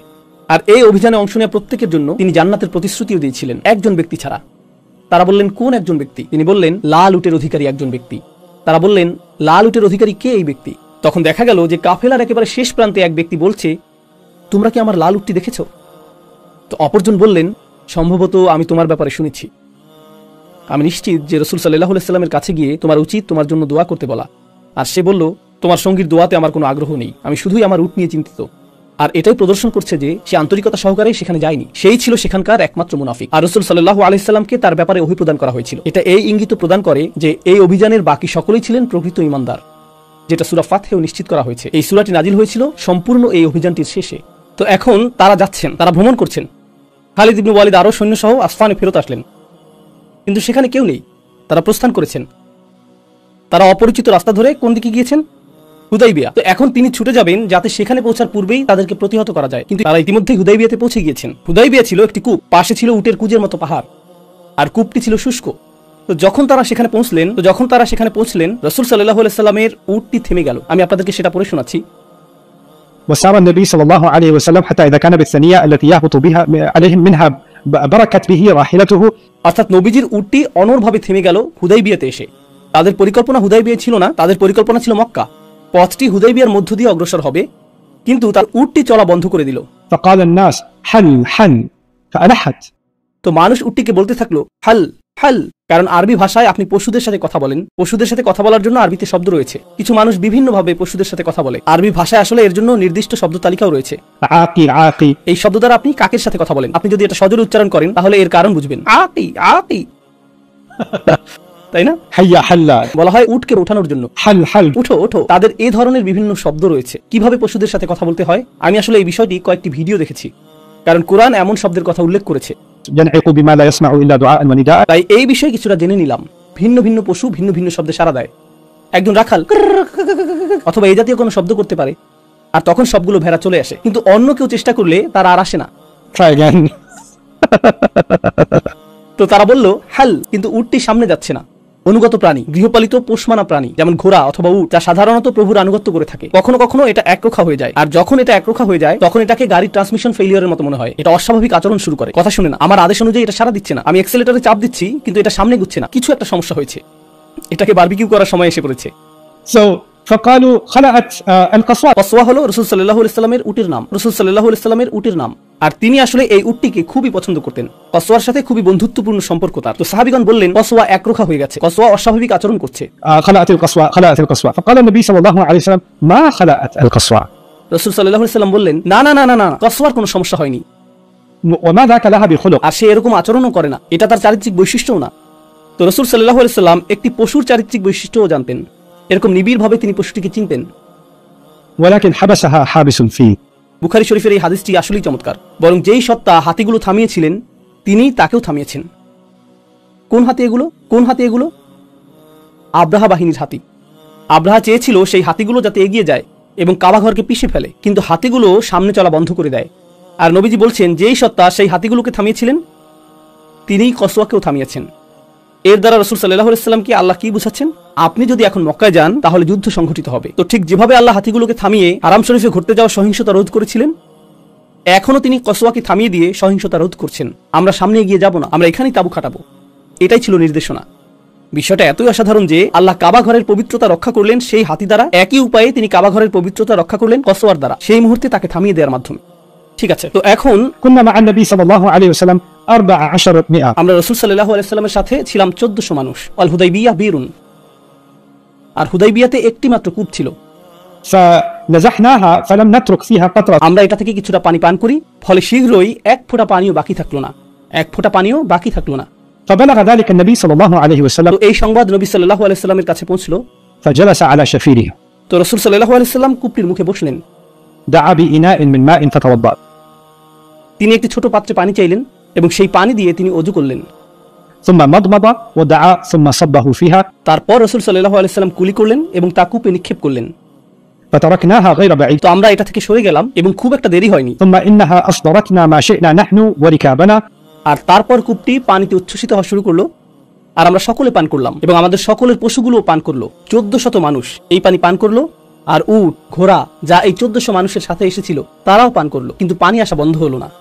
এটা ছিল রাসূল সাল্লাল্লাহু আলাইহি সাল্লামের একটি মুজিজা। আর এটা ছিল ইমানদারদের ইমানকে নবরূপে বলিয়ান করার একটা উপায়। যারা এই সময় এসেছেন, যাদের ব্যাপারে মুনাফিকরা ধারণা করেছিল যে তারা আত্মঘাতী অভিযানে যাচ্ছেন, কিন্তু তারা এখন এই অনুভব করছেন যে আল্লাহ তাদের পাশে রয়েছেন। আর এখন তারা এই ছোট ছোট মুজিজাগুলো দেখতে পাচ্ছেন, যেমন লাল উটের অধিকারী ব্যক্তিটি, এটাও একটা ছোট মুজিজা। আর তারপর তারা হুদাইবিয়ায় পৌঁছা এবং কূপে পানি প্রবাহিত হওয়া, এটা ছিল আরেকটি ছোট মুজিজা। তো একের পর এক এই মুজিজাগুলো ঘটতে লাগলো। ثم قال صلى الله عليه وسلم والذي نفسي بيده لا يسألوني خطة يعظمون فيها حرمات الله إلا أعطيتهم إياه। রাসূল সাল্লাল্লাহু আলাইহি সাল্লাম এই সময় খুবই অদ্ভুত কথা বললেন। তো এই মুহূর্তে তারা অনুভব করছেন যে আল্লাহর পক্ষ থেকে এই অলৌকিক উপহার এসেছে, শুষ্ক কূপ থেকে পানি উচ্ছ্বসিত হচ্ছে। আর এই মুহূর্তে রাসূল সাল্লাল্লাহু আলাইহি সাল্লাম বললেন, আমি সেই সত্তার শপথ করছি যার হাতে আমার প্রাণ, অর্থাৎ আমি আল্লাহর শপথ করে বলছি, আল্লাহর নির্ধারিত পবিত্র বিষয়গুলো লঙ্ঘন করো না। এরকম কিছু যদি তারা আমার কাছ থেকে চায়, আমি তাদেরকে তা দিব। এখন বিষয়টা পুনরায় শুনুন, আমি নিজের ভাষায় বলছি। তারা যা খুশি আমার কাছে চাইবে আর আমি তাদেরকে তাই দিব, যদি সেটা হারাম কিছু না হয়। সহজ কথায় বললাম, যদি হারাম কিছু না হয় আমি তাদেরকে তা দিব। এখানে তারা কারা? এটা কুরাইশ।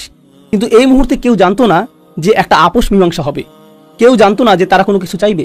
প্রকৃতপক্ষে কুরাইশরা কখনোই কিছু চায়নি, তারা শুধু মুসলিমদের হত্যা করতে চেয়েছে। কিন্তু তিনি ইতিমধ্যে জানতে পেরেছেন যে তারা কিছু চাইবে, তারা কোনো কিছু চাইবে। আর তিনি এমন কিছু বলছেন যা ওই মুহূর্তে কোনো সাহাবী বুঝতে পারেননি। তারা যাই চাইবে, যতক্ষণ পর্যন্ত তা দ্বারা আল্লাহর নির্ধারিত পবিত্র বিষয়গুলো লঙ্ঘিত না হয়, আমি তাদেরকে তা দিব, আমি তাদেরকে তা দিব। আর এই মুহূর্তে যখন সাহাবীগণ ইমানে পরিপূর্ণ ছিলেন কূপের এই মুজিজার কারণে, এখনই তারা এমন কিছু শুনলেন যা অবশেষে তাদের ইমানকে পরীক্ষার সম্মুখীন করবে। অবশেষে যখন সময় আসবে এবং কুরাইশরা কিছু চাইবে, এটা তাদের রক্তে আগুন ধরিয়ে দিবে।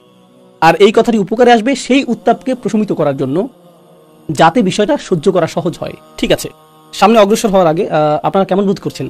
এই অংশটি এখন শেষ করতে হবে, কারণ আমাদেরকে আরো অনেক কিছু আলোচনা করতে হবে। তো আমি গোটা বিষয়বস্তুটি পুরোপুরি আলোচনা করতে চাই, যাতে কোনো কিছু বাদ না পড়ে ইনশাআল্লাহ। أن 80 رجلا من أهل مكة هبطوا على رسول الله صلى الله عليه وسلم من جبل التنعيم متسلحين। তো যা ঘটলো তা হলো, তারা তো হুদাইবিয়ায় পৌঁছে গেলেন। যদি তারা হুদাইবিয়া থেকে আধা কিলোমিটার অথবা 1 মাইলের 4 ভাগের 1 ভাগও সামনে যান, তারা নিরাপদ সীমানায় প্রবেশ করবেন। যখন তারা নিরাপদ সীমার মধ্যে প্রবেশ করবেন, তখন আর কি সম্ভব না, তাদেরকে আক্রমণ করা যাবে না। কুরাইশদের মনোভাব এরকম, অবস্থা বেশ গুরুতর, আমাদেরকে এখনই এই সমস্যার সমাধান করতে হবে। একটা বুদ্ধি হলো, যেহেতু তারা সেখানে বসে আছে, তাদের পশুগুলোকে খাবার খাওয়াচ্ছে, হুদাইবিয়াতে রিল্যাক্স করছে, আমরা যদি 80 জন গুপ্তঘাতক পাঠাই, আমরা নিশ্চিত করব যাতে তাদের মুখমণ্ডল ঢাকা থাকে। তারা সেখানে গিয়ে কয়েকজন মুসলিমকে হত্যা করবে এবং কিছুটা বিশৃঙ্খলা এবং সমস্যা তৈরি করবে। তখন পশুগুলো ছড়িয়ে পড়বে এবং এই লোকগুলো ছড়িয়ে পড়বে, আর আমরা তাদেরকে ছত্রভঙ্গ করে দেব। 1400 মানুষকে হত্যার জন্য 80 জন যথেষ্ট না, কিন্তু বিশৃঙ্খলা সৃষ্টি করার জন্য এটা যথেষ্ট। বেসামরিক একটি পরিবেশে যখন বিস্ফোরণ, গোলাগুলি অথবা সহিংসতা ঘটে, তখন সকলে পালাতে শুরু করে, তাই না? এখানে কুরাইশরাও সেই একই ধরনের বিশৃঙ্খলা তৈরি করার চেষ্টা করছে। আর একটি পরিকল্পনা এটাও ছিল যে ভাগ্য যদি সহায় হয়, তাহলে আমরা তাদের নবীকেও হত্যা করতে পারবো। সুতরাং এই দৃষ্টিতে এটা রাসূল সাল্লাল্লাহু আলাইহি সাল্লামের বিরুদ্ধে গুপ্ত হত্যার প্রচেষ্টাও ছিল। তো এই মুখোশ পরিহিত 80 জন মানুষ তানাঈম পাহাড় থেকে আকস্মিক হুদাইবিয়াতে নেমে আসে, আর তারা যত বেশি সম্ভব সাহাবীদের হত্যা করার চেষ্টা করলো। يريدون غيرة النبي عليه الصلاة والسلام وأصحابه، তারা নবীজি এবং তার সাহাবীদের মধ্যে উত্তেজনা তৈরি করতে চেষ্টা করলো। فأخذهم سلما فاستحياهم। তো হাদিসটি বর্ণনা করছে যে রাসূল সাল্লাল্লাহু আলাইহি সাল্লাম তাদের সকলকে আটক করতে সক্ষম হলেন নিরাপদে, অর্থাৎ কেউ আহত হয়নি, না তারা না আমরা। আর তারপর তিনি তাদেরকে চলে যেতে দিলেন, তাদের মুখোশ খুলে নিলেন। কেন তারা মুখ ঢেকে এসেছিল? কারণ না হলে তো সবাই জেনে যাবে যে তারা কুরাইশ বংশের লোক, যেটি কুরাইশদের জন্য সুনামের হানিকর। মানুষ কুরবানির পশু নিয়ে উমরা করতে এসেছে, আর তোমরা তাদেরকে হত্যা করতে চাইছো। মুখোশ পরা অবস্থায় তাদেরকে সাধারণ দস্যুদের মতো দেখাবে, কারণ আরব অঞ্চল এবং দস্যুবৃত্তি ছিল সম্পর্কযুক্ত। সেক্ষেত্রে তারা অপরাধী সাব্যস্ত হতো না, তারা ক্যামেরায় ধরা পড়তো না। কিন্তু এখন তারা সকলেই ক্যামেরায় ধরা পড়লো এবং তাদের সকলকে বেঁধে ফেলা হলো। এরপর রাসূল সাল্লাল্লাহু আলাইহি সাল্লাম তাদের অস্ত্রগুলো রেখে দিলেন এবং তাদেরকে মক্কায় ফেরত পাঠালেন।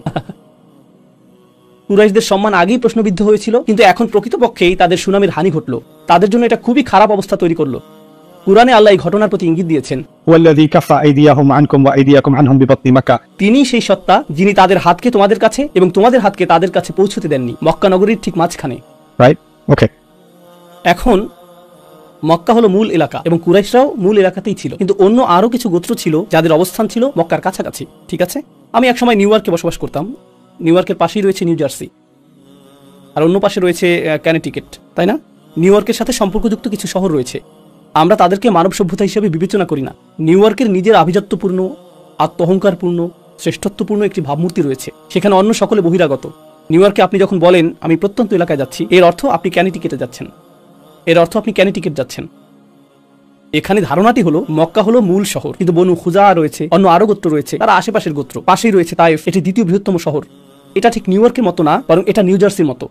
এটা এরকম তো আশেপাশে সেই গোত্রগুলো বিচলিত হতে শুরু করলো। তাদের চিন্তা ছিল কুরাইশরা হয়তো নিজেদের ঠিকই রক্ষা করতে পারবে, কিন্তু আমরা তো এই মুসলিমদের হাত থেকে রেহাই পাবো না ভাই। আমাদের বরং নিজেদের অবস্থা নিজেরাই পর্যবেক্ষণ করা উচিত।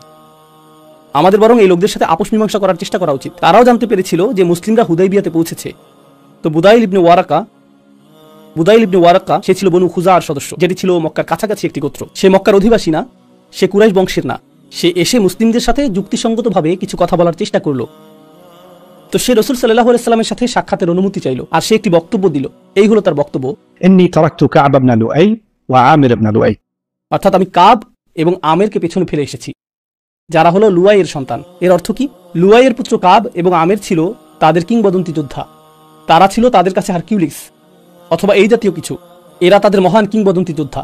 আর যখন তারা এটা বুঝতো যে কেউ আক্রমণের প্রস্তুতি নিচ্ছে এবং হত্যা করার জন্য প্রস্তুতি নিচ্ছে, তখন এরকম বলতো, আমি কাব ইবনে লুয়াই এবং আমের ইবনে লুয়াইকে রেখে এসেছি। তো তার এই কথার অর্থ হলো, তোমরা বুঝতে পারছো না, মক্কার এই লোকগুলোকে আমি যেটুকু দেখেছি তাতে মনে হয়েছে তারা তোমাদের সকলকে হত্যা করতে প্রস্তুত। আর তারপর সে বলল, ونزلوا أعداد مياه الحديبية তারা হুদাইবিয়ার কাছাকাছি চলে এসেছে। ومعهم العوذ والمطافيل তারা তাদের গর্ভবতী উটগুলোকে সাথে নিয়ে এসেছে। এর অর্থ হলো তারা এমনকি তাদের গর্ভবতী নারীদেরও তাদের সাথে আনছে। এর পেছনের কারণটা মনে আছে? তারা হত্যা করতে প্রস্তুত, তারা পরোয়া করে না, তারা পিছু হটবে না। এটা পূর্ণমাত্রার যুদ্ধ, আপনারা আপোষ মীমাংসার অবস্থানে নেই। এটাই নবীজিকে সে বলতে চেয়েছিল, এটাই সে বলেছে। وهم مقاتلوك وصادوك عن البيت তারা আপনার সাথে যুদ্ধ করবে, আল্লাহর ঘরে পৌঁছানোর কোনো সম্ভাবনাই আপনার নেই। সেটা সম্ভব না। আপনাকে বুঝতে হবে যে খুব সম্ভবত যা ঘটবে তা হলো আপনারা মৃত্যুমুখে পতিত হবেন। فقال رسول الله صلى الله عليه وسلم নবীজি তাকে জবাব দিলেন, أن لم نجئ لقتال أحد আমরা কারোর সাথে যুদ্ধ করতে এখানে আসিনি, ولكننا جئنا مؤتمرين বরং আমরা উমরা করতে এখানে এসেছি। وإن قريشا نهكتهم الحرب কুরাইশদের জন্য যুদ্ধ একটি নেশায় পরিণত হয়েছে। কুরাইশদের জন্য যুদ্ধ একটি নেশায় পরিণত হয়েছে, وأضرت بهم আর এটা শুধুই তাদের ক্ষতি করছে। এটি নবীজির করা চমৎকার একটি উক্তি। এটা তাদের ক্ষতি করছে। এটা খুব সূক্ষ্মভাবে এই কথা বলে যে তোমরা বদরে শিক্ষা গ্রহণ করনি, ওহুদের প্রথমার্ধে তোমরা পরাজয়ের সম্মুখীন হয়েছিলে, আর মনে আছে যখন তোমরা সকলে মিলে খন্দকের যুদ্ধে এসেছিলে এবং ফিরে গিয়েছিলে। এটা তাদের ব্যাপক ক্ষতি সাধন করেছে। فإن شاءوا مادتهم مدة রাসূল সাল্লাল্লাহু আলাইহি ওয়াসাল্লামের সাহসিকতা লক্ষ্য করুন। তিনি রয়েছেন সিংহের মুখে, আর তিনি বলছেন, তারা যদি চায় আমি তাদেরকে কিছুটা সময় বাড়িয়ে দিতে পারি, আমি তাদেরকে অতিরিক্ত কিছুটা সময় দিব। يحل بيني وبين الناس অর্থাৎ তারা দূরে থাকতে পারে। তিনি 3 দিন যাবত উমরা করবেন, সেই সময় তারা পাহাড়ে চলে যেতে পারে এবং বারবিকিউ পার্টি করতে পারে। যদি তারা আমার চেহারা দেখতে না চায়, তারা মক্কা থেকে দূরে চলে যেতে পারে। আমি তাদেরকে ব্যাগ গুছানো এবং তাঁবু তৈরির জন্য কিছুটা সময় দিতে পারি, তারা যেতে পারে, এবং এরপর আমি উমরা করব। তিনি দুর্বল অবস্থান থেকে কথা বলছেন না, তিনি ক্ষমতার অবস্থান থেকে কথা বলছেন। আর তারপর তিনি বললেন, فإن أظهر فإن شاءوا যদি তারা দৃঢ়তা প্রদর্শন করতে চায়, فإن شاءوا أن يدخلوا فيما دخل فيه الناس فعلوا তারা যদি কোনো স্থানে যেতে চায়, যেখানেই তারা যেতে চাইবে, অথবা শহর থেকে দূরেও যেতে চাইলে সেটা তারা করতে পারে, সেটাই করুক। وإلا فقد جموا আর তারা যদি তা না করতে চায়, وإنهم أبوا যদি তারা প্রত্যাখ্যান করে, ফাওয়াল্লাযী নাফসি বিয়াদিহি, আমি সেই সত্তার শপথ করছি যার হাতে আমার প্রাণ, لأقاتلنهم على أمري هذا حتى تنفرد سالفتي ولا ينفذن الله أمره এই মিশন বাস্তবায়নে আমি তাদের বিরুদ্ধে যুদ্ধ করে যাব, যতক্ষণ পর্যন্ত না এটা, এই বর্ণনা ভঙ্গিটি আগেও এসেছে, যতক্ষণ পর্যন্ত না এটি বিচ্ছিন্ন হয়ে যাবে, অথবা আল্লাহ নিজে এই মিশনটা বাস্তবায়িত করবেন। হয় আমার সাথে তোমাদের বোঝাপড়া করতে হবে, না হলে তোমরা হয়তো স্বয়ং আল্লাহর পক্ষ হতে নেমে আসা আযাবের মোকাবেলা করতে হবে। কিন্তু এটাই ঘটবে। এটাই ছিল সে আপোষ চেষ্টার জবাব। তো সে একথা শুনলো এবং বলল, سأبلغهم ما تقول সে বলল, ঠিক আছে, আপনি যা বলেছেন তা আমি তাদেরকে বলবো। সে কুরাইশ বংশের না, সে খুজা গোত্রের সদস্য, কিন্তু নবীজি যা বলেছেন সে কাকে গিয়ে বলবে? কুরাইশদেরকে। قال فانطلق حتى أتى قريش তো সে কুরাইশদের কাছে গেল। قال إنا قد جئناكم من هذا الرجل সে বলল, আমি এই লোকের সাথে কথা বলে তোমাদের কাছে এসেছি। এই লোক বলতে সে কাকে বোঝাচ্ছে? রাসূল সাল্লাল্লাহু আলাইহি ওয়াসাল্লাম। وسمعناه يقول قولا আমি তাকে বলতে শুনেছি, فإن شئتم أن نعرضه عليكم فعلنا সে বলল, যদি তোমরা জানতে চাও যে সে কি বলেছে তাহলে আমি বলবো। সে বলছে, দেখো, এটা আমার বিষয় না, এটা তোমাদের এবং মুহাম্মাদের মধ্যকার বিষয়। আমি শুধু নিজে থেকে পরিস্থিতি বোঝার চেষ্টা করেছি, কিন্তু তিনি আমাকে কিছু বিষয় বলেছেন, যদিও এটা আমার বিষয় না, তোমরা যদি জানতে চাও আমি তোমাদেরকে বলতে পারি। فقال سفهاؤهم لا حاجة لنا أن تخبرنا عنه بشيء মক্কার কিছু নির্বোধ লোক বলল, তার সম্পর্কে বলার জন্য তোমাকে আমাদের প্রয়োজন নেই। সে কি বলেছে আর না বলেছে এতে কিছু যায় আসে না। وقال ذو الرأي منهم তাদের মধ্যকার বুদ্ধিমান লোকেরা, রাজনীতিবিদেরা বলল, هاتي ما سمعته يقول বলো সে কি বলেছে। তাদের মধ্যে রাগান্বিত কিছু লোক বলল, সে কি বলেছে তা আমরা জানতে চাই না। আর অন্যরা বলল, না না না, আসো শুনি। سمعته يقول كذا وكذا فحدثهم بما قال النبي صلى الله عليه وسلم তো সে তাদেরকে রাসূল সাল্লাল্লাহু আলাইহি ওয়াসাল্লামের বক্তব্যগুলো বলল। কুরাইশরা এখন জানলো যে নবীজি বিষয়টাকে হালকাভাবে নিচ্ছেন না, তিনি এখানে আপোষ করতে আসেননি, তিনি খালি হাতে ফেরত যাবেন না। ওকে, কুরাইশদের কিন্তু এখনো বেশ আত্ম অহংকার অবশিষ্ট ছিল। তারা রাসূল সাল্লাল্লাহু আলাইহি সাল্লামকে মক্কায় প্রবেশ করতে দিবে না। তারা রাসূল সাল্লাল্লাহু আলাইহি সাল্লামকে মক্কায় প্রবেশ করতে দিবে না। আর তারা তার সাথে সরাসরি কথা বলার মর্যাদাটুকু প্রদর্শন করতে চায়নি। তারা এখনো সরাসরি তার সাথে কথা বলবে না। তারা এখনো করণীয় নিয়ে চিন্তা করছে। আর উরওয়া ইবনে মাসউদ আস-সাফাকি, সাকিফ হলো তায়েফের একটি গোত্রের নাম, পাশের শহর, রাইট? সে বলল আমি গিয়ে মুসলিমদের সাথে কথা বলবো। আর এতে কুরাইশদের কোনো সমস্যা নেই, কারণ তাদের তো মুখ দেখাতে হচ্ছে না, তাদেরকে সরাসরি কথা বলতে হবে না। তারা তায়েফের একজন অধিবাসীকে পাঠালো তার সাথে কথা বলার জন্য। তো উরওয়া গেল রাসূল সাল্লাল্লাহু আলাইহি সাল্লামের কাছে। আর উরওয়া ছিল মাল্টি মিলিয়নিয়ার, সে খুবই ধনী ব্যক্তি। অতীতে একসময় তার কিছু ঋণের প্রয়োজন হয়েছিল, তখন সে আবু বকর রাদিয়াল্লাহু তাআলা আনহুর কাছ থেকে অর্থ ঋণ নিয়েছিল, যেটা ধারণা দিচ্ছে যে আবু বকর রাদিয়াল্লাহু তাআলা আনহুর কি পরিমাণ অর্থ ছিল। কারণ সমৃদ্ধশালী শহর তায়েফের একজন নেতা যদি আবু বকরের কাছ থেকে অর্থ ধার নেয়, সেটা তো 2000 টাকা হবে না, মোটা অঙ্কের টাকা সে ধার নিয়েছিল, আর সেটা সে পরিশোধ করেনি। পরে এই বিষয়টা আসবে। قال عروة عند ذلك أي محمد. তো উরওয়া সে একজন রাজনীতিবিদ, তার শহরের সে বড় কিছু, সে ভিআইপির মতো কথা বলছে। সে রাসূল সাল্লাল্লাহু আলাইহি সাল্লামকে দেখছে, সে এমন ভাবে কথা বলবে না যাতে সম্মান প্রকাশ পায়। সে বলল, এই মুহাম্মদ, এভাবেই সে তার সাথে কথা বলছে। أرأيت إن استأصلت أمر قومك هل سمعت بأحد من العرب اجتاح أهله قبلك. তুমি কি আসলেই মনে করো যে তুমি তোমার নিজের লোকদের উচ্ছেদ করবে? তুমি কি কোনো আরবকে তার নিজের গোত্রের সাথে এমনটা করতে দেখেছো? এভাবেই সে নবীজির সাথে কথা বলতে শুরু করলো, কারণ সে বুঝাতে চাইছে যে তুমি তো কুরাইশদের জন্য বিব্রতকর। কিভাবে তুমি নিজের লোকদের উচ্ছেদের চেষ্টা করছো? তুমি তোমার নিজের লোকদের প্রতি বিশ্বস্ত না। এটা বলার অন্যতম একটি কারণ হলো, কারণ সে রাসূল সাল্লাল্লাহু আলাইহি সাল্লামের চারপাশে বিভিন্ন গোত্রের অনেক লোক দেখতে পেয়েছিল। সেখানে সে দাসদেরকে দেখলো, সে এমন মানুষদের দেখলো যাদের পরিবার শতাব্দী কাল যাবত একে অপরের সাথে যুদ্ধে লিপ্ত, কিন্তু এখন তারা পরস্পর ভাই, একসাথে নামাজ পড়ছে, খাবার খাচ্ছে। আর সে চিন্তা করছে, এরা কারা, এটা কি? আর তুমি তোমার গোত্রের বিরুদ্ধে যাচ্ছ এই লোকদের জন্য। وإن تكن الأخرى فإني والله لا أرى وجوها وإني لا أرى أوشابا من الناس خليقا أن يفروا ويدعوك. সে বলল, আমি জানি না তুমি এখানে কি করছো। শোনো, আমি তোমার চারপাশে এমন লোকজন দেখছি, আমি তোমার চারপাশে এমন মানুষ দেখছি, আমি তোমার চারপাশে এমন বিচিত্র ধরনের মানুষ দেখতে পাচ্ছি যে যদি পরিস্থিতি ঘোলাটে হয়ে যায়, যদি আসলেই সমস্যা দেখা দেয়, যদি যুদ্ধ শুরু হয়, এই লোকগুলো তোমাকে ছেড়ে পালিয়ে যাবে।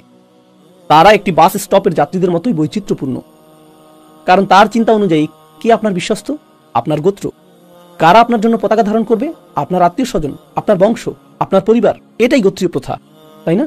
এই লোকগুলো এসেছে ভিন্ন ভিন্ন জাতি থেকে, ভিন্ন ভিন্ন গোত্র থেকে, এমনকি কারো কারো আগের ধর্মও ছিল ভিন্ন ভিন্ন, তাদের সকলের ইতিহাস ভিন্ন। তারা কেউ কেউ দীর্ঘ সময় ধরে একে অপরকে পছন্দ করতো না, কেউ কেউ আগে একে অপরের বিপরীতে যুদ্ধ করেছে। আর এখন তারা তোমার পাশে বসে আছে, তারা তোমার প্রতি বিশ্বস্ত হবে না। সে বুঝতে পারেনি যে ইসলাম মানুষের মাঝে কি ঘটায়। সে এটা কখনো দেখেনি, হাজার হাজার বছর ধরে আরবরা এটা দেখেনি, কোনো জাতি এটা দেখেনি। প্রত্যেকেই তার নিজের লোকদের প্রতি বিশ্বস্ত। আর প্রথমবারের মতো এই মানুষগুলো হাজার বছরের গোত্রীয় ইতিহাস ভুলে গেলেন, আর যে বিষয়টা তাদের সম্পর্কযুক্ত করেছে তা রক্তের বন্ধনের চাইতেও অনেক বেশি শক্তিশালী। এটাই ইসলাম। এই বিষয়টা সে উপলব্ধি করতে পারেনি, এটা তার মাথায় আসছিল না, সে এটা বুঝতে পারেনি। তো যখন সে এটা বলল, قال له أبو بكر الصديق. আবু বকর as-সিদ্দিক কথা বললেন। তার বক্তব্যটা আমি এখানে উল্লেখ করব না, কিন্তু তিনি আসলেই আসলেই অপমানজনক কথা বললেন। তিনি তার স্বভাবের বাইরে গিয়ে একটা কথা বললেন। তিনি এটা বললেন, এখানে উপস্থিতির মধ্যে কয়েকজন শিশু দেখতে পাচ্ছি, আর এটা একটা মসজিদ, তাই মসজিদের সামনেও আমি কথাটা বলবো না। কিন্তু যদি এটা বলতাম, এটা অস্পষ্ট করে দেওয়ার মতো কথা, যেমন আর এটা ছিলেন আবু বকর সিদ্দিক, সবচেয়ে চমৎকার, সবচেয়ে শান্ত, সবচেয়ে ভদ্র সাহাবী। আর তিনি শুনলেন এই লোকটি রাসূল সাল্লাল্লাহু আলাইহি ওয়াসাল্লামের সাথে এইভাবে কথা বলছে, এই লোকগুলো তোমাকে অনুসরণ করবে, তোমার জন্য দুঃখ হয়। তখন আবু বকর বলে ফেললেন, আর তার অবস্থা, আনাহনু নাফিরু আনহু ওয়া নাদউহু, আমরা তাকে ত্যাগ করব, আমরা তাকে ছেড়ে পালিয়ে যাব। রাগান্বিত হয়ে আবু বকর সিদ্দিক এটাই বলেছিলেন। فقال من ذا. উরওয়া বলল, এই কথাটা কে বলল? কারণ চারপাশে তো ভিড় ছিল, তাই না? তাই সে দেখতে পায়নি যে কথাটা কে বলেছে। সে বলল, এই কথাটা কে বলেছে? ফাকালু আবু বকর, তারা বলল আবু বকর এই কথা বলেছে। কারণ অন্য সকলের অবস্থাও এরকম যে Abu Bakr, what is this? قال أما والذي نفسي بيده لولا يد كانت لك عندي لم أجزك بها لأجبتك. সে বলল, সেই সত্তার শপথ করে বলছি যার হাতে আমার প্রাণ রয়েছে, আমি যদি তোমার কাছে ঋণগ্রস্ত না থাকতাম তোমার কথার জবাব দিতাম। মনে আছে যে সে টাকা ধার নিয়েছিল? মূলত সে বিবেচনা করছে এখন আমরা সমানে সমান, আমি তোমাকে আর ঋণ পরিশোধ করব না, কারণ আমি তোমার পাওনা পরিশোধ করেছি সকলের সামনে, তোমার অপমানজনক কথা শোনার মাধ্যমে। Right. তো فاتفق عروة وهو يكلم رسول الله صلى الله عليه وسلم يمس لحيته. বিষয়টা মনোযোগ দিয়ে শুনুন। উরওয়া ছিল রাজনীতিবিদ, সংসদ সদস্যের মতো। সেই সময় বয়োজ্যেষ্ঠরা যখন একে অপরের সাথে কথা বলতো এবং তারা যখন অপেক্ষাকৃত কম মর্যাদা বা বয়সের কারোর সাথে কথা বলতো, আর তাদের যখন মনে হতো যে অপর ব্যক্তি মনোযোগ দিচ্ছে না, তারা সেই অমনোযোগী ব্যক্তির দাড়ি ধরে বলতো, হেই, আমি যা বলছি মনোযোগ দিয়ে শোনো। এটা ছিল তাদের আপোষ মীমাংসার ধরন। আর যারা অভিজাত শ্রেণীর মানুষ, তারা এরকমটা করত এবং পার পেয়ে যেত। তো সে রাসূল সাল্লাল্লাহু আলাইহি সাল্লামের সাথে কথা বলছে, আর সে কি করার চেষ্টা করলো? নবীজির দাড়ি ধরার চেষ্টা করলো। এখন মুগীরা রাদিয়াল্লাহু তাআলা আনহু, তিনি মাথায় শিরস্ত্রাণ পরিহিত ছিলেন। আমি ঘটনাটি পড়ছি। قائم على رأس رسول الله صلى الله عليه وسلم بالسيف মুগীরা রাসূল সাল্লাল্লাহু আলাইহি সাল্লামের ঠিক মাথার কাছে দাঁড়িয়ে ছিলেন, আর তার মাথা আবৃত, وعلى وجهه المغفر আর তার মাথায় একটি শিরোনাস্ত্র ছিল। তো তার চেহারা দেখা যাচ্ছিল না। তিনি যোদ্ধাবেশে একজন প্রহরী, তার নাম মুগীরা, আর তিনি রাসূল সাল্লাল্লাহু আলাইহি সাল্লামের পাশে দাঁড়িয়ে ছিলেন। فتصق المغيرة كلما مس لحية رسول الله صلى الله عليه وسلم قرع يده ويقول اكفف يدك عن مس لحية رسول الله। প্রতিবারই সে যখন নবীজির দাড়ি ধরার চেষ্টা করত, মুগীরা তরবারির হাতল দিয়ে তার হাতের সজোরে আঘাত করতেন। আর তার অবস্থা আর আলোচনার এক পর্যায়ে আবারও সে হাত বাড়ালো, আর তার হাতে আবারও আঘাত এসে পড়ল 2-3 বার। তৃতীয়বার তিনি বললেন, রাসূল সাল্লাল্লাহু আলাইহি সাল্লামের দাড়ি থেকে তোমার হাত ধরে রাখো, قبل أن لا تصل إليك না হলে এটা আর তোমার নিজের কাছেই ফিরবে না। হাত নিজের কাছে রাখো, না হলে তোমাকে হাতটি হারাতে হবে। কেউ উরওয়ার সাথে কখনো এইভাবে কথা বলেনি। তাদের সাথে কেউ এভাবে কথা বলে না, তারা তো অভিজাত শ্রেণী। সে বলল, فلما أكثر عليه غضب عروة فقال ليت شعري উরওয়া অপমানিত এবং রাগান্বিত হয়ে উঠল। সে বলল, Are you serious? সত্যি কি এটা ঘটেছে? من أنت يا محمد? তুমি কে মুহাম্মদ? মূলত সে বলছে, তুমি নিজেকে কি মনে করছো? আর তারপর সে বলছে, ومن هذا الذي أرى من بين أصحابك? আর এটা কে যে আমার সাথে এরকম করার দুঃসাহস দেখিয়েছে? তোমার পেছনে এটা কে যে আমাকে আঘাত করলো? فقال رسول الله صلى الله عليه وسلم রাসূল সাল্লাল্লাহু আলাইহি সাল্লাম বললেন, هذا ابن أخيك المغيرة ابن شعبة. এটা তোমার ভাতিজা মুগীরা ইবনে শুবা, কারণ তার মাথায় শিরোনাস্ত্র পরিহিত ছিল।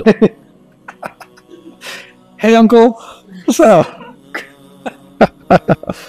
فقال رسول الله صلى الله عليه وسلم هذا ابن أخيك المغيرة ابن شعبة. قال وأنت بذلك يا غدر والله ما غسلت عنك عرضا إلا بعلابة أمس لقد ورثت. সে বলল, তুমি আমার সাথে যে বিশ্বাসঘাতকতা করেছো তা আমি কখনোই ভুলবো না। তো সে আসলেই বেশ চিন্তিত। সে বুঝতে পারলো এই আপোষ চেষ্টা কার্যকর হবে না। প্রথমত আবু বকর সিদ্দিকের কাছ থেকে সে গালমন্দ শুনল, এরপর তার আপন ভাতিজা তার হাতে আঘাত করলো। সে ভাবলো, এই লোকগুলোর উপর আমার কোনো প্রভাব নেই, এদের সাথে আমি আলোচনা চালাতে পারবো না। তো সে ফিরে আসলো কুরাইশদের কাছে। فقال يا أي قوم, কথাগুলো লক্ষ্য করুন। সে বলল, হে লোক সকল, والله لقد وفدت على الملوك. সে বলল, আমি এর আগে রাজা মহারাজাদের কাছে দূত হয়ে গিয়েছি। আমি পৃথিবী ভ্রমণ করেছি এবং দূত হয়ে অনেক রাজ দরবারে গিয়েছি। وفدت على قيصر وكسرى. আর আমি রোম এবং পারস্যের মহারাজাদের দেখেছি, সেই সময়ের 2 পরাশক্তি, والنجاشي. এবং আবিসিনিয়ার রাজা। والله إن رأيت ملكا قط আমার জীবনে এরকম কোন রাজা দেখিনি يعظمه أصحابه ما يعظم أصحاب محمد صلى الله عليه وسلم محمدا. আমি আমার জীবনে এমন কোন রাজার সহচর দেখিনি যারা তাদের রাজাকে সম্মানিত করে, মহিমান্বিত করে, তাদের রাজার মহত্বকে উচ্চকিত করে, যেভাবে মুহাম্মাদের সহচররা তার মহত্বকে উচ্চকিত করে। আমি রাজ দরবারে কখনো এরকমটা দেখিনি। والله إن تنخم نخامة إلا وقعت في كف رجل منهم. এখানে সে কাব্যিক ভাষায় কিছুটা অতিরঞ্জিত করে বলেছে। সে বলল, এই লোকটি যদি থুতুও ফেলে তা তার অনুসারীদের কোনো একজনের হাতেই পড়ে, তারা তা মাটিতে পড়তে দেয় না। فذلك بها وجهه وجلده. যদি তার চেহারা অথবা শরীর থেকে এক ফোঁটা ঘামও ঝরে পড়ে, তারা তাদের হাত দিয়ে তা ধরে ফেলে। وإذا أمرهم ابتدروا أمره. আর তিনি যখন তাদের কোনো কিছু করার আদেশ দেন, তা পালন করার জন্য তারা একে অপরের সাথে প্রতিযোগিতা করে। وإذا توضأ كادوا يقتتلون على وضوئه. যখন তিনি ওযু করেন, তারা যেন একে অপরের সাথে যুদ্ধে লিপ্ত হয় তার সেই ওযুর পানি সংগ্রহ করার জন্য। وإذا تكلم خفضوا أصواتهم عنده. আর যখন তিনি কথা বলেন, তারা নিজেদের কণ্ঠস্বরকে অবনমিত করে। وما يحدون إليه النظر تعظيما له. আর তার মর্যাদার কথা স্মরণ করে তাদের কেউ চোখের ভুরু উপরে তোলে না এবং চোখ বড় করে তার দিকে তাকায় না। তারা এমনকি আক্রমণাত্মক ভঙ্গিতে তার সাথে চোখাচোখিও করে না। এমনকি যখন তারা তার দিকে তাকায়, সেই দৃষ্টিতেও বিনয় ঝরে পড়ে। وإنه قد عرض عليكم خطة رشد فاقبلوها. শোনো, তিনি তোমাদের ভালো একটি প্রস্তাব দিচ্ছেন, এটা গ্রহণ করো। ওরওয়া এই কথা বলছে। শোনো, তার কথা যুক্তি আছে, তিনি উদ্ভট কিছু বলছেন না। সে শুধু এতটুকুই বলল না, সে বলল, তার অনুসারীরা খুবই মজবুত ভাই। পরিস্থিতি যদি খারাপ হয়ে যায়, আমি দেখতে পাচ্ছি যে তোমরা নিজেদের অনুসারীদের পালানো থেকে ধরে রাখতে পারবে না। তোমাদের লোকেরা তোমাদের ছেড়ে পালিয়ে যাবে, তার লোকেরা পালাবে না। সে তাদেরকে বলল, اقبلوا ما عرض فإني لكم ناصح. সে তাদেরকে বলল, শোনো, তিনি যে প্রস্তাব দিচ্ছেন তা গ্রহণ করো। আমি তোমাদের পক্ষেরই একজন। তোমাদের জন্য উত্তম হলো মুহাম্মদ যা বলছেন তা তোমরা মেনে নাও। مع أني أخاف ألا تنصروا عليه. কারণ আমি ভীত যে যখন সময় আসবে তার বিরুদ্ধে যুদ্ধ করার জন্য তোমরা সাহায্যকারী পাবে না। رجل أتى هذا البيت معظما له معه الهدي ينحره وينصرف. সে বলল, তিনি একজন মানুষ যিনি কাবা ঘরের উদ্দেশ্যে এসেছেন শুধুমাত্র ঘরটির প্রতি শ্রদ্ধা প্রদর্শনের জন্য। তিনি আসবেন, পশু কুরবানি করবেন এবং চলে যাবেন। এটা এতটাই সহজ। জবাবে তারা যা বলল আমি তা পড়ে শোনাচ্ছি। তারা তাকে বলল, لا تكلم بهذا يا أبا يعفور. আবু ইয়াফুর হলো তার ডাক নাম। তারা বলল, এভাবে কথা বলো না, আমরা তোমাকে সম্মান করি, তুমি এভাবে ভেঙে পড়ছো কেন? لو غيرك تكلم بهذا للناه যদি অন্য কেউ এরকম কথা বলতো আমরা তার সাথে ভিন্ন আচরণ করতাম। আমরা তোমাকে সম্মান করি, কিভাবে তুমি এরকম কথা বলছো? ولكن نرده عن البيت في عامنا هذا ويرجع إلى قابل। তারা বলল, ঠিক আছে ভালো কথা, সে এই বছর আসতে পারবে না, কিন্তু পরবর্তী বছর হয়তো আমরা তাকে আসতে দিব। তো কুরাইশ ইতিমধ্যেই দুর্বল হতে শুরু করেছে, তাই না? কারণ প্রথমে তারা বলেছিল যে আমরা আপনাকে কাবা ঘর দেখতে দিব না, তারা আপনার বিরুদ্ধে যুদ্ধ করবে, তারা আপনাকে হত্যা করবে, তারা তরবারিতে ধার দিচ্ছিল, তাদের নারী ও শিশুরা মারা যেতেও প্রস্তুত। আর এখন তারা বলছে এই বছর না, পরের বছর। তো তাদের দুর্বলতা প্রকাশিত হতে শুরু করলো, তাদের অক্ষমতা প্রকাশিত হতে শুরু করলো। তো আমরা পরের পর্বে আলোচনা চালিয়ে যাব। বারাকাল্লাহু লি ওয়া লাকুম।